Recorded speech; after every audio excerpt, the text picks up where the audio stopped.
Last Sunday after church, there was a pretty big thing that happened. It was a pretty big deal. Do you guys remember what it was? There were Super Bowl commercials. We already forgot that the Super Bowl happened last week, right? Did you guys still remember? Who won? Oh, the Chiefs won. Okay. Now, is there any 49er fans in here? Okay. Hey, I'm so sorry. So you guys played a great game. Played a great game. 3.5 quarters. Now here's the deal. Okay. I came to some real important realizations last week. The first one, as I was watching the game, I realized those guys are ginormous, and they're really strong, and they're really fast, and when they hit each other, it makes a really loud sound, and I imagine it hurts very badly. The last time I played football was in the 6th grade. I played football. I was one of the Pee Wee Pirates, and after that, my dad talked me out of playing football ever again, because he realized it was just not for me. Like I was too injury prone, and I was just a little too frail for that. And I just can't imagine, 6th grade, times the pros, how much worse that is. And I was thinking about like how much work it takes to become a professional football player on that level, on that scale. Like how much of your life it requires every single day, for hours every single day, 365 days a year, everything that you eat, everything that you do, the way that you sleep, the way that you train, the way that you lift weights, the drills that you do, everything that you need to know and understand. Because even if you play just one side of the ball, even if you play defense or offense, you don't just have to know everything about defense, you have to know everything about offense too. You have to know about not just everything about offense, but everything about each team's different offense, because you need to know what they're going to do before they do it. It takes a lot of time, it takes a lot of effort, it takes a lot of skill, it takes a lot of training and a lot of knowledge. And I thought to myself, you know what? I think it might be better to be just a commentator. Man, when I grew up, I loved watching ESPN, Stuart Scott and, the Schwami, Chris Berman, and the things that they would say, and it was so clever. And it seemed really fun on Monday morning, to talk about what happened on Sunday night. And not having to get up before and exercise and run sprint drills and all those kind of things. Just have to, look good for the camera and know a lot about football or basketball or whatever sport you were talking about with SportsCenter and the top 10 and all those kind of things. And then I was thinking, I don't know, a commentator, you really have to know a lot. Because if you've ever watched them, man, they got one-liners just ready to go. It is amazing. Their minds are brilliant. And all the things they know about all the different players and all the coaches and all the teams and all the background, that's a lot. And I think maybe it's better just to be a fan. Because a fan, all you got to do is you have to know what time is game time. And just show up at game time. Just show up at game time, and then when the game is over, you get to leave. And that's it. That's all you are required to do, except for purchase, some, jerseys and things like that. Other than that, that's all you have to do as a fan. You just get there when game starts, you cheer, you yell, you cry, and then you leave when the game ends. But what I've realized is that being a fan, it's kind of emotionally taxing. I mean, to be a real fan, like to be the type of fan that, if your team wins, you're going to have a mustache until they lose, things like that. I went to Baylor University, and I don't want to brag, but right now they're number 1 in basketball in the nation. Yeah. Now, I was a basketball player, but we all know that basketball isn't the sport that matters. Football is the one that really matters. It's the one that brings in the dollars. It's just the way that it is. It's our society, the way that it is. And if you like a different sport, that's great. I do too. But here's the thing, is a lot of times Baylor doesn't win. And I find that when I watch the games, I get emotional. And when the game's over, if they lose, like when I don't even want to remember it, but when Baylor played Oklahoma the first time at home this season in football, and they were ahead 31-10 at half, and then they ended up losing because they forgot to show up in the second half. Like I had an emotional, physical reaction. It took me like an hour and a half to like get all of those anxieties and things out of my body so that I could go to sleep. And I had to teach the next morning here, and that was rough. And so I've decided, starting last week at the Super Bowl, I realized the best place to be is a spectator, because you know why? Spectators can leave at halftime. And I did. You don't even need to know who wins the game because you don't care, because you're just a spectator. It's so much easier to be a spectator, isn't it?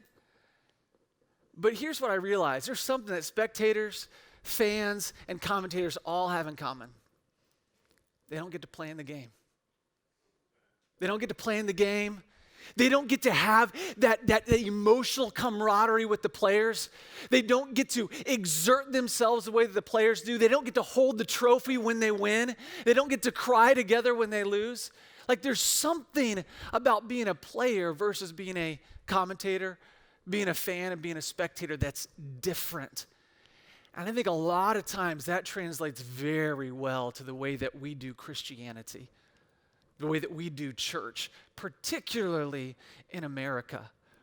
And Jesus talks about this today in the book of Matthew. Go ahead and grab your Bibles if you have one. If you don't, that's fine. We're going to have the verses on the screen. I'm probably going to read them so fast, you're not going to be able to turn there anyway. I tend to struggle with that. But oftentimes, I talk about how I'm a follower of Jesus, and hopefully you know that it's an imperfect follower of Jesus, and that I hope for all of us to be followers of Jesus, striving to reorient our lives around Jesus and his way. And so we decided to go through the book of Matthew intentionally because we want to learn about the person that we're following. It's hard to follow someone when you don't know where they're going, when you don't know what they're like. And so as we began to follow in Jesus' footsteps, we saw his early ministry take off. And then he went up on the Sermon on the Mount. He began to teach about the kingdom of heaven. So he began to announce it, and then he began to teach about it up on the mountain. And it's this revolutionary upside-down kingdom, completely different than our culture, than our society. And then he comes down the mountain, and he doesn't just talk about the kingdom, but he begins to bring the kingdom into people's lives.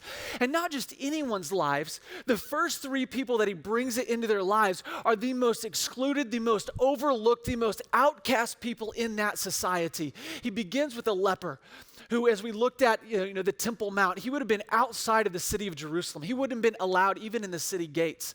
And then we had a Gentile. And a Gentile wouldn't have been allowed into even the court of Israel, of the temple. And then he encountered a woman. And a woman would have been excluded from all the male Jewish people in the temple. And what Jesus did, not just with his words, but with his actions, he demonstrated that everyone, no matter how far out you are, no matter what society thinks about you, no matter how you've been excluded or looked down upon, you are welcome in his kingdom. And he is going to stretch out as far as he can to bring you into his family. And I love that truth. And then we encounter Jesus doing something a little bit odd. Matthew chapter 8, verse 18. Now, when Jesus saw a crowd around him, he gave orders to go over the other side. That would have been the other side of the Sea of Galilee, or the Lake of Galilee. And a scribe came up to him and said to him, "Teacher, I will follow you wherever you go." And Jesus said to him, "Foxes have holes, and birds of the air have nests, but the Son of Man has nowhere to lay his head." Then another of his disciples said to him, "Lord, let me first go bury my father." And Jesus said to him, "Follow me, and leave the dead to bury their own dead." And when he got into the boat, his disciples followed him. This is an odd passage of Scripture. Let's start at the beginning, Matthew 8:18. Now, when Jesus saw a crowd around him. Now, it makes sense that there was a crowd around Jesus. I mean, the last few sentences we read last week is that he was healing every disease. He was casting out demons with a word. Like you could imagine why he had a crowd around him, right? You come to him and you've got something wrong with you and he heals you. You've got a friend or a kid or someone that's demon possessed. You take him to Jesus, he casts out the demon. That would be pretty amazing. Right? If we were casting out demons here every single week and we were supernaturally, miraculously healing everyone every single week, you wouldn't be able to contain this place, right? So I get it. I get why Jesus had a crowd gathered around him.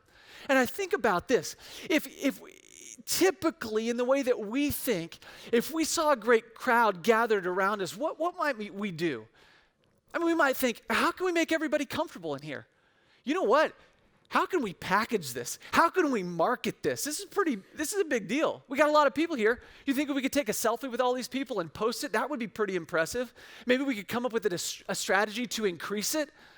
But mostly, we try and figure out how not to lose it. How not to lose this great big thing that we have. This week I Googled church growth strategies. I just thought, I wonder what happens when you Google that, what comes up. And the first things that came up were ads, because that's what happens with Google. But then the next three things were websites. And there's three websites. One was Church Marketing University. Second was Culture Magnet Church Growth. And the third was Church Growth Experts.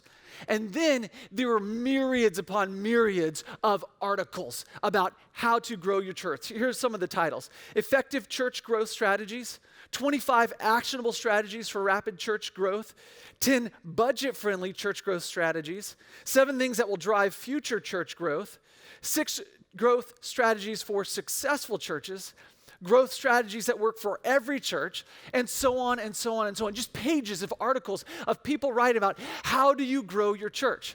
Now, just real quick, church growth, that's not necessarily a bad thing, right? I mean, in fact, sometimes it's a really good thing because it can indicate that the kingdom of heaven is expanding, which is what we're supposed to do, right? Fulfill the Great Commission, make disciples of all nations. And so when churches are growing, sometimes that's an incredible thing. But I think oftentimes what can happen is we can misunderstand what the goal is. We can think the goal for church is to get as many people in here as we can, to cram as many people here on a Sunday morning as we can. And we can get caught up in growth. We can fixate on growth. And we can begin to employ or utilize strategies and methods that Jesus never did. In fact, we can begin to use strategies that Jesus wouldn't be a big fan of, because we're so fixated on growth. You know what question I hate? Whenever I'm not around in Quincy and I travel somewhere else and someone finds out that I'm a pastor, I hate the first question that people often ask. How big is your church? How many people come to your church? I hate that question for 2 reasons. One, it makes me want to lie. It does. Because here's the deal. There is no number that is big enough to impress everybody, right? Because there's always a bigger church. There's always a more impressive group of people. And my sinful, insides, I want to lie. I want to say that I want to pad the stats. I want to say that my church is bigger than. Like that has anything to do with me anyway, right? And then secondly, the reason I hate it is because church growth doesn't necessarily indicate anything Jesus-like. Right? A number can't necessarily quantify that anything God-like or Jesus-like or kingdom-like is going on here.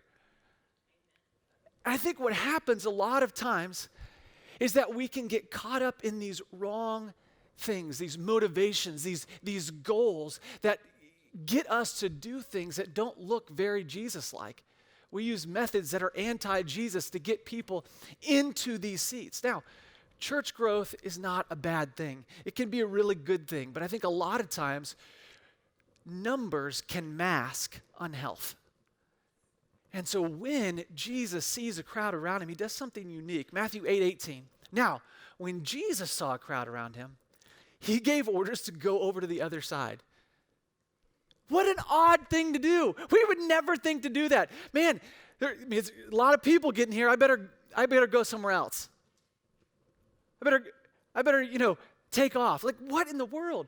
But this is a pattern that we begin to see in Jesus' life. Early on in his ministry, he's announcing the kingdom of heaven. And in Matthew chapter 5, verse 1, it says, when Jesus saw the crowd, he went up on the mountain. He left the crowd. This is the second time that Jesus sees a crowd gathering around him, and he pieces out. He's like, no, I'm headed out somewhere else. I'm headed up to the mountain to talk about the kingdom of heaven, to challenge you in a unique way. And now he sees a crowd around him, and he's heading over to the other side of the lake, which, by the way, he's about to head into a storm on the boat, and then he's going to come into contact with a demon-possessed man, and it's just, everything's going crazy. But I think Jesus knew, he understood that when there's a crowd gathered around you, that there will be disciples in the crowd, yes. But there's also going to be commentators. There's going to be fans, and there's going to be spectators. And what Jesus continues to do is separate himself from the crowd so that he can challenge his disciples into deeper maturity, to call his disciples further up and further in. Because Jesus' goal was not to placate people. It wasn't to make them comfortable. It wasn't to make them feel good about themselves. Jesus' goal was not to, make his ministry popular and cool. In fact, Jesus' goal wasn't even to grow his ministry and make a name for himself. If you read through the Gospels, Jesus was all about the Father, right? He was all about glorifying the Father, not about himself. Jesus' goal was different than ours. It was to make disciples. And it was to mature disciples, i.e., it was to continue to make things uncomfortable, to continue to make them harder, because those kind of things cause growth. And it doesn't sound good, it doesn't feel nice, but Jesus wanted mature disciples, not more spectators. Jesus wanted more disciples. He didn't want more spectators. He wanted to mature his true followers. And I think as a church, as LifePoint Church, we need to be very in tune with this because we've been growing. There are more people coming to LifePoint, and so we need to be extra vigilant that all of us are continuing to encourage, challenge, and inspire one another to be actual followers of Jesus. Right? To call us out of what is comfortable and easy and into what is so much better. We've got to continue to be vigilant, all of us, to do that because it can be easy when things start to grow to mask unhealth within the church. And I don't want that to be our story. I don't want that to be our reputation. I don't want that to be who we are. So we got to key into what Jesus is doing here. Verse 19, here's how Jesus does this. And a scribe came up to him and said, "Teacher, I will follow you wherever you go." Now, a scribe would have been like a Bible teacher. So this is a religiously important person, right? Someone who knows what they're talking about, someone who knows the scriptures backwards and forward. And then this proclamation that he makes, this is a big deal. I will follow you wherever you go. It sounds impressive. What you'd think Jesus would say, "Whoa, what great faith you have." It sounds like Little Red Riding Hood, the better to eat you with. But nonetheless, I think, that's pretty impressive. If someone came up to me and said, "Hey, Brady, I'll follow you wherever you go," I'd say, "Whoa, that's amazing." And I think about, remember a couple weeks ago when Jesus came into contact with that Gentile centurion? And he said, "What in the world?" He marveled at him. He said, "I've never seen faith like this in all of Israel." You'd think that he'd have another moment just like this when the guy said, "I'll follow you wherever you go." Wherever, that's a big deal. But this is not how Jesus reacts. Verse 20, and Jesus said to him, "Foxes have holes, and birds of the air have nests, but the Son of Man has nowhere to lay his head." Basically, what Jesus says is, wherever? Really? Are you sure? It's harder than you think. Now, I haven't been around everyone within Christianity. I haven't watched everyone share their faith. But I can't imagine that oftentimes when someone says, "You know what? I'd really like to become a Christian. I want to become a Jesus follower," for the person to say, "I don't know. I don't think you're ready." Really? If someone came up to you after watching your life, following Jesus, and said, "Hey, I want what you have," I imagine most of us would be ecstatic. First of all, that we didn't have to step out and share our faith, that someone came to us. That's a pretty big deal. And secondly, that someone saw someone in us that they wanted. You think, "Oh, that's amazing. Yeah, come on, let's pray a prayer. Let me get you involved." Absolutely. But that's not the way that Jesus reacts. And this reminded me of kind of the transition that I've gone through as I do premarital counseling. So my wife and I have been married for, I shouldn't have started that sentence. 13-ish years. We're going to podcast the second one, guys. We've been married for a while, and so we've been doing premarital counseling for a while. And early on, we did it a certain way, and then what happened is, as I married different people, I noticed that some of them would get divorced, and it was just heartbreaking. And all the things that would happen to them and each other and their families, it was heart-wrenching. And so I've changed the way I do premarital counseling. The first session of premarital counseling, my goal is to talk you out of getting married. It is. I try and talk you out of getting married. I make you write down the vows that you have to make, and I'll let you write your own vows, but there are 4 specific vows that you have to make. These are specific things that you have to do because marriage is a thing. It's not just some celebration of your love, right? It's an actual thing that we do, that God is joining you into a one flesh union. I make you write down the vows. I sounded so country there. Write down the vows right now. And then I ask you to tell me about them. So for better or worse, what could better look like? What could worse look like? For richer or for poorer? What could poorer look like? What could look like bankruptcy? It could look like homelessness.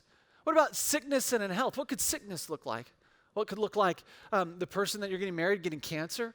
They could get MS. They could get Alzheimer's. I make them write down, what are these things that it could look like, and do you really want to commit to this? Like, are you really in for this? Because I know you're in for the engagement. You look at each other and you just love each other and you feel all these feelings and you're like, I just can't wait to hold hands with you. And you know what I mean? Like people are all excited. And I just want you to know that's good and beautiful. That's a great gift that God gives us. But there's more to marriage than that. Marriage is hard. And you can't just be in for the good feelings because those are going to go. They'll come and they'll go. Are you in for the hard? Are you in for the long journey? And this is what Jesus is doing. He's saying, hey, are you sure? Because it's harder than you think. I know it seems great when there's a crowd around me and I'm healing all these people. What about when we enter into a storm? And then secondly, Jesus is always brilliant in the way that he can see into the truth of things. Like he can see past the things that you're saying into the motivations of why you're saying it. And what he keys in on is what this person refers to him as. This person refers to Jesus as teacher. Now, to me, that sounds pretty impressive, right? Rabbi, teacher. Sounds like a big deal. In the book of Matthew, no true disciple ever calls Jesus teacher. Never. A couple times Judas does, but we find out that Judas is not a true follower of Jesus, right? He keys in on this. Now, when this guy calls Jesus teacher, Jesus refers to himself as something. Jesus refers to himself as the Son of Man. Now, I don't know if that means anything to you, but in that day and age, that would have meant so much. Okay, this is an Old Testament reference to the Messiah, and it comes from Daniel chapter 7. Daniel is having this vision. In chapter 7, verse 13, it says this, I saw, now this is Daniel in the lion's den, right? Amazing Daniel in Babylon. He says, I saw in the night visions, and behold, with the clouds of heaven there came like a son of man, one like a son of man. This is where it comes from. And he came to the Ancient of Days, that is God. It's good to call God the Ancient of Days. It's not good to call any other person ancient. That can be rude. But for God, this is an impressive title, right? He is the one, the Alpha and the Omega, the beginning and the end, the Ancient of Days. And was presented before him, right? The Son of Man was presented before God. And to him, to the Son of Man, was given dominion. God rules. And it was given to the Son of Man. And glory, God has glory, and glory was given to the Son of Man. And a kingdom that all peoples and all nations and all languages should serve the Son of Man. The Son of Man's dominion is an everlasting dominion, which shall not pass away, and his kingdom one that shall not be destroyed. So this is a really big deal. Right, this is a messianic prophecy, or prophecy about the Messiah, the anointed king who would come and redeem and restore all things. And he's given all of this God-type stuff. Now, this is such a big deal that when Jesus refers to himself as the Son of Man, later on, it goes horribly wrong. Matthew chapter 26, Jesus is on trial before the chief priest, and it says this, "And the high priest said to Jesus, 'I adjure you by the living God, tell us if you are the Messiah, the Son of God.' And Jesus said to him, 'You have said so. But I tell you, from now on, you will see the Son of Man seated at the right hand of power and coming on the clouds of heaven.' Then the high priest tore his robes and said, 'He has uttered blasphemy. What further witnesses do we need? You have heard his blasphemy.'" When Jesus refers to himself as the Son of Man, the high priest flips out and condemns him to death. This is a big deal because Jesus won't allow us to mistake him for a mere teacher among others. Jesus will not simply be a disciple's teacher. He must be a disciple's Lord, his master, his king, and his God. That's who Jesus is, and he won't allow us to mistake him for simply being a teacher among others. And then another person comes up to him, verse 21. Another of the disciples said to him, "Lord, let me first go and bury my father." And Jesus said to him, "Follow me and leave the dead to bury their own dead." Now, first thing I see is another of his disciples. So this means, or another of the disciples. This means that those two people, the first guy that we just talked about and this guy, are disciples. Now, they're not necessarily part of the 12. That's a different category of disciple. But they were people who would have been considered a disciple. Now, here's what Bruner says about this. He says, notice Matthew's exact language. This man is already a disciple, which teaches us that discipleship is regularly renegotiated, renewed, or canceled. By again challenging a man who was already a disciple to follow me, we learn that Jesus constantly recalls us to the totality that is discipleship. See, because in the crowd, there are different levels of people who are kind of in it and maybe not totally in it. Spectators, fans, commentators, and then there's players. And Jesus is constantly calling people to be further up and further in. I get that from C.S. Lewis, in his Narnia series, The Last Battle. Right? There's just this image of this mountain, right? When everyone has died and they've passed on, right? This image where in the mountain you hear this voice continually calling everyone further up and further in. That is our journey as followers of Jesus. We're never called to stay complacent where we are. We're always called further up and further in. And the question is not about the past, what you've done. It's always about the now. What are you doing? Are you following me now? Will you follow me now? Will you follow me now? I think about Peter. This is just one of the most shocking examples to me. So in John chapter 21, I think it's John 21. It's up there somewhere. Jesus had a conversation with Peter. Now, Peter's been following Jesus for 3 years, and they're having this conversation, and Jesus talks about the difficult death Peter's going to die. And Peter looks around, and he sees John, and he's like, what about that dude? I don't want to have to die horrible alone, right? And Jesus says, don't worry about him. You follow me. And I think if I was Peter, I'd think, what have I been doing the last 3 years? Don't you remember 3 years ago when I dropped my nets, my job, my family, my livelihood, and came and followed you? Like, what have I been doing? Why would you say follow me right now? Because Jesus' call to all of us, no matter how long we've been following him, is always to follow him. Further up and further in. There's this amazing girl who was a part of our last church, and I talked about this a lot, so much so that she got further up, further in tattooed on her leg. Because she wanted to make sure that she knew that no matter where she was, no matter how mature she was, no matter how much she looked like Jesus, that she had further up and further in to go.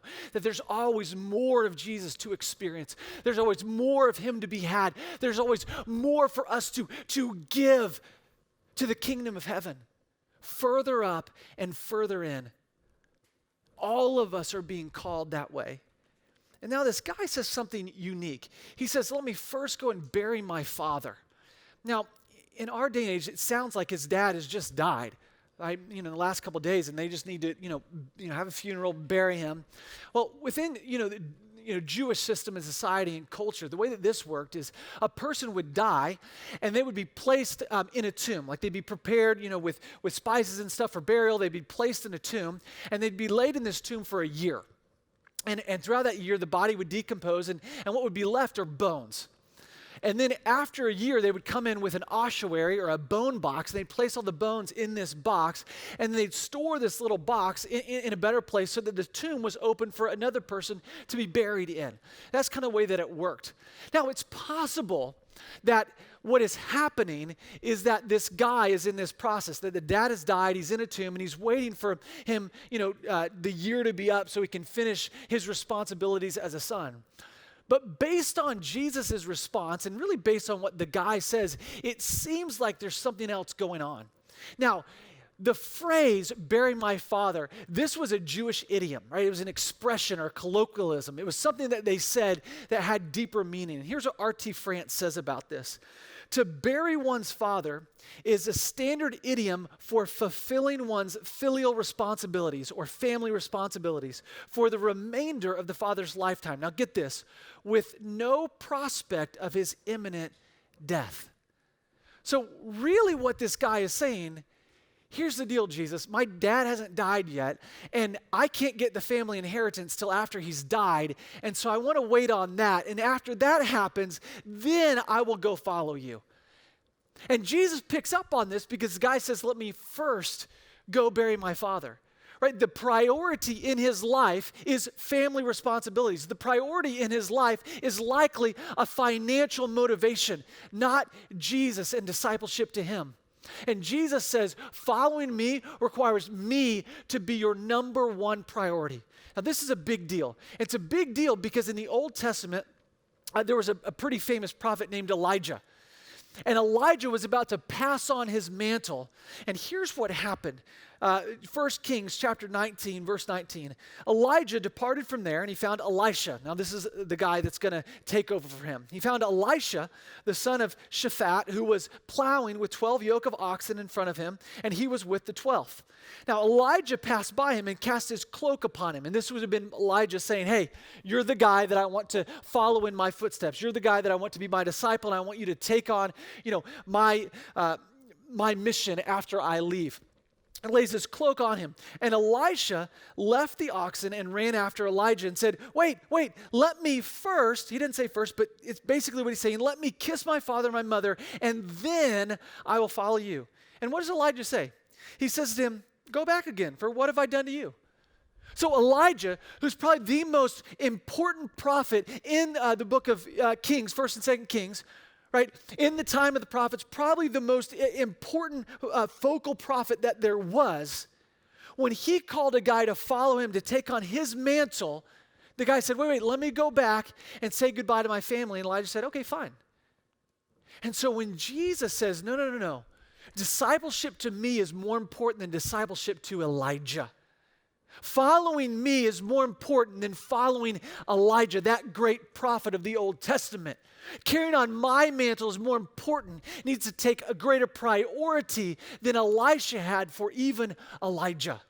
This is a very big deal. And here's what we find. Here's the conclusion of this, verse 23. And when Jesus got into the boat, his disciples followed him. His actual disciples, his true disciples followed him.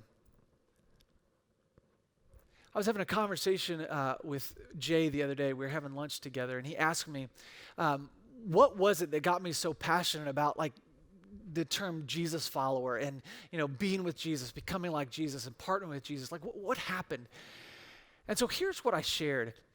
Basically, my story is that I've been a Christian my whole life, as long as I can ever remember. I'm told that when I was 3, my sister forced me into accepting Jesus.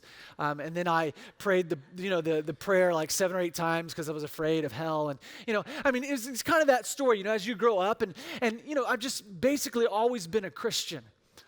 And then about 7 years ago, I began to ask at least for me, some pretty important questions. I began to look at Scripture and look at the promises of Scripture. And I began to ask, really? So Jesus said, I've come that they might have life and have it abundantly. And I looked at my life, and I looked at the lives of the Christians that I knew, and I thought, really abundant life? I mean, sometimes, depending on my circumstances. And then Paul talks about peace that transcends understanding. Like a peace that I can't even describe to you because it's so shalom-like, it's so overpowering, it's so just everything is right in my heart and my mind and my relationship with self and God and people. And I think, really? Really? And I thought about this joy that isn't contingent upon our circumstances. And I thought, I have joy when things are good, but do I have joy when things are not good? What about a hope that's unshakable? What about the promise that I'm going to be mature and complete, lacking nothing, that I'm going to look like Jesus, that I'm going to display the fruit of the Spirit, love, joy, peace, patience, kindness, goodness, faithfulness, gentleness, self-control? I began to look at my life and evaluate my life and think, like, was Jesus wrong? Like, was he mistaken when he said all of these things that we would have, that we could experience? Was he lying? And I assume because Jesus is God and he doesn't lie, he never lies, and because he's always right, that there was something else wrong with me. Something else wrong in the way that I was living life. And through reading people like Dallas Willard and Richard Foster, I realized that I wasn't fully pursuing God in all the ways that he created me to pursue him. In fact, I wasn't actually following in Jesus' footsteps. A little bit. I mean, I read my Bible. I was a pastor. I had to study. I had to meditate on his word. I had to pray. But there was more to the pursuit of Jesus. There was more to Jesus' life than I was engaging in. And I think that's the reason why I was seeing my trajectory of growth into Christ-likeness as not very great. And what I did is I began to read like Celebration of Discipline. And I read it for the third time. And I said, you know what? I'm actually going to try and implement these disciplines of the faith, or what I like to call the rhythms of intimacy. And so I did. I started to implement them in my life. And you know what happened? I saw radical life change. What happened is every once in a while I would realize that I was accidentally kind to someone, or that I was accidentally patient. That it wasn't like I had to be, okay, wait, be kind, don't say that, be kind. It was just, I was kind, it just came out of my mouth. I was like, oh, what? Where did that come from? I was patient. I thought, how am I being patient right now? What is going on? And what I realized is as I began to engage in the full realm of the rhythms of intimacy, I saw my trajectory of Christ-likeness skyrocket. I saw him actually begin to change me in ways that I'd never seen him change me before. And I began to experience more of these promises that Jesus and Paul and Peter and James talk about. I began to see my maturity transition exponentially. And I realized that there's more to following Jesus than simply praying a prayer. And I guess what I realize is that we in America have been sold a watered down version of Christianity that doesn't require us to get in the boat. It's like, no, stay on the shore, you're fine. No big deal. You want to go, take care of, your family and get your inheritance? Fine, that's good. No big deal. Whatever. You don't need to get out your calendar and, rearrange your schedule. No big deal. You don't need to get out your checkbook and, change your spending habits. It's fine. No big deal. Whatever. You don't need to, evaluate, the content that you watch in movies and television shows. It's totally fine. You don't need to evaluate how much time you waste on social media and your phone and, Netflix and games and that stuff. It's fine. Just live the way that you've always lived. You're fine. But just say that you're a Christian. Isn't this the way that we hear it a lot of times, the way that we experience a lot of times? And for me, this was just revolutionary for me. And it radically changed the way that I follow Jesus. And when I began to walk more in his footsteps, I began to experience more of what I see in Scripture. In the book of Acts, something really interesting happens. Acts chapter 11, verse 26. There's a town called Antioch. It's a city that's about 300 miles north of Jerusalem. And the gospel goes to Antioch, and they plant a church, and then here's what happens. It says, and in Antioch, the disciples were first called Christians. Now that may seem just like, oh, okay. But I began to think about this. These people in Antioch, These Christians in Antioch, these followers of Jesus, it wasn't something they called themselves. They would have called themselves followers of the way. They would have been people of the way. But they had so reoriented their entire lives around Jesus, their schedule, the way they spend their money, the way they live life in community. They had so transformed the way that they lived that everyone else thought, that is odd. I don't understand that, and I need a new category for it. What I'm seeing these people do is so different from anything I've ever experienced or seen. I need to categorize it as something else. And so they coined this term, Christian or Christian, or someone of the Christ, someone of the Messiah, someone of Jesus, someone who's completely and utterly oriented around Jesus and his way. That's what Christian means. They saw their lives and they called them Christians. This makes sense because if you look at the way that early Christians live, Acts chapter 2, verse 42, you'll get it. It says, and they devoted, right? Devoted means to give all or a large part of your time and resources. They devoted themselves to the apostles' teaching. For us, that would be the scriptures, the teaching of scriptures. And the fellowship, that's community, to the breaking of bread and the prayers. And awe came upon every soul, and many wonders and signs were being done through the apostles. And all who believed were together and had all things in common. And they were selling their possessions and belongings and distributing the proceeds to all as any had need. And day by day, daily they were doing this, daily, attending the temple together and breaking bread in their homes, they received their food with glad and generous hearts, praising God and having favor with all the people. And the Lord added to their number day by day those who were being saved. You know, these people had jobs, they had families, their kids went to school, they had social responsibilities, they had friends, they had hobbies, and yet daily they devoted themselves to the Word of God. They daily devoted themselves to worshiping together as a community. They daily devoted themselves to prayer and to the Lord's Supper. They had lives just like us and responsibilities just like us. And yet they said, I want to devote my life completely and utterly to the way of Jesus. So much so that when people saw it, they said, that's something different I've never seen before. They must be people of the Messiah, of Jesus. And it makes me wonder if my neighbors or my coworkers had to come up with a term to describe me, would it be someone of Jesus? Would it be someone of Jesus? I don't want us to feel guilty, but I do want us to feel challenged. Because Jesus does that. He challenges us all out of what is easy and comfortable and into what is better, into more maturity, into more and deeper discipleship, into more commitment. Jesus invited people to count the cost of following Jesus, the commitment that he beckons us into before making that decision to become a follower. And I want to encourage us to do that.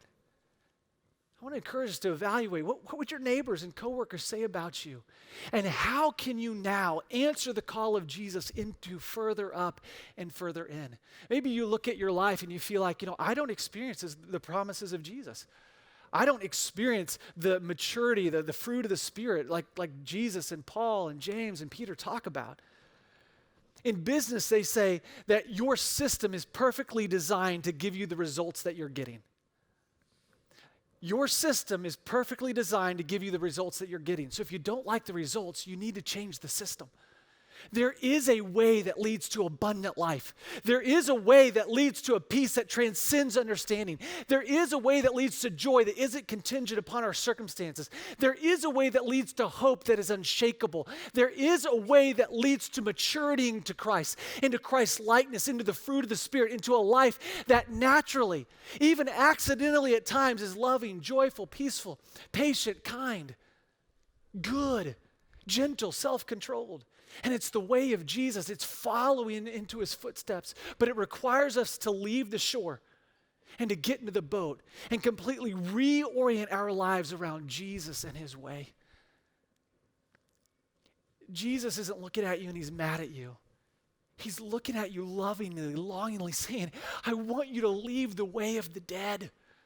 that dead way of living, that dead way of thinking, that dead way of interacting with the world. I want you to leave what is dead, and I want you to experience life. I want you to experience fullness. I came that you may have life and have it abundantly. I don't want you to live this small life that you're living. I want more fullness for you, more joy, more peace, more hope, more maturity. I want you to look like me. So follow in my footsteps. Men and women, we've seen this challenge. What are we going to do with it?